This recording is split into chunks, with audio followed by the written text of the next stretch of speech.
લાગવાના બનાવમાં ભુજ ફાયર વિભાગને 38 કોલ આવ્યા। હાલ ભુજ ફાયર બ્રિગેડને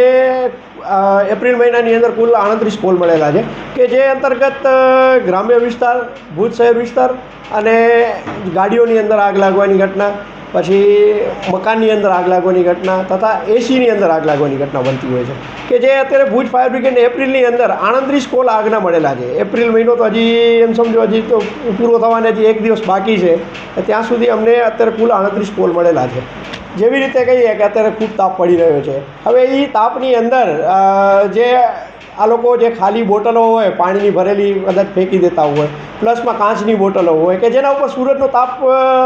સતત પડ્યા રાખતો હોય, તો એક મેગ્નિફાઇંગ ગ્લાસ તરીકે પણ એ કામગીરી કરતો હોય છે કે જેના લીધે સતત એક જ જગ્યાએ કન્ટિન્યુઅસ સૂર્યનો પ્રકાશ પડતો હોય કાચ ઉપર, તો એ મેગ્નિફાઇંગ ગ્લાસની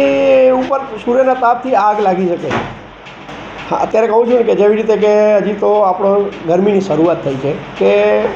ગાડીઓ આપણે ચલાવતા હોઈએ કે રોડ ઉપર જતી હોય ત્યારે એ તાપ વધારે હોય, પ્લસ ઇન્જિનનો તાપ પણ વધારે હોય કે જેના લીધે ઇન્જિન ઓવર હીટિંગ થઈ જાય છે, એના લીધે આગ લાગી જતી હોય છે કે અત્યારે હમણે કુલ અત્યારે એવા 4 કોલ મળેલા છે આ મહિનાની અંદર કે ગાડીઓની અંદર આગ લાગેલી હોય। એક સજેશન આપીશ કે ભાઈ જ્યારે પણ આવા ખૂબ તડકો પડી રહ્યો છે ત્યારે તમે જે ગાડીઓને રનિંગ કરાવો છો તો એનામાં થોડીક વાર માટે ગાડીને રેસ્ટ આપો કે જેથી ગાડીનો ઇન્જિન થોડીક વાર માટે ઠંડો થાય અને પાછી આપણે ગાડીની રનિંગ કરાવી શકીએ કે જેનાથી ઇન્જિન ગરમ ન થાય અને ઓવર હીટિંગ ન થાય અને જેના લીધે આગ ના લાગે। ગાડીની અંદર મેં તેમ કીધું કે ભાઈ પાણીની બોટલ અને કાચ એવી વસ્તુ છે કે જે મેગ્નિફાઇંગ ગ્લાસ તરીકે આપણે એને જોઈ શકીએ છીએ કે ભાઈ એના અંદર તાપ પડે સૂરજનો તો એના લીધે હીટિંગ થવાના કારણે પણ આગ લાગી જતી હોય છે। પછી બીજું સ્પ્રે, આપણે જે બોડી સ્પ્રે છે એ પણ ગાડીની અંદર ન રાખવા જોઈએ કે જેનાથી આગ લાગી શકવાની સંભાવના વધારે રહે છે। Plus lighter